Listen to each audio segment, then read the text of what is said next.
Він спробує не здатися і не померти. Із російської колонії «Білий ведмідь» Олег Сенцов написав листа, адресованого усім, кому не байдужа його доля.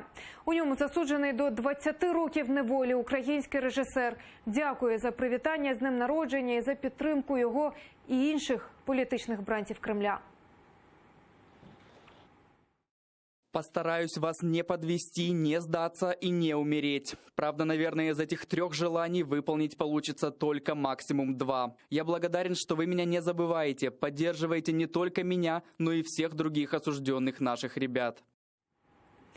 Олег Сенцов вже 103 дні голодує у колонії в Лабытнанке, вимагаючи звільнення усіх українців, політичних бранців Кремля. Із закликом врятувати Олега Сенцова до президента і уряду Словаччини звернулися 40 кіномитців і культурних діячів країни. Вони поширили відеоролик, в якому тримають таблички з написом «Фрі Олег Сенцов». Просять владу Словаччини терміново звернутися до Кремля з вимогою звільнити українського режисера.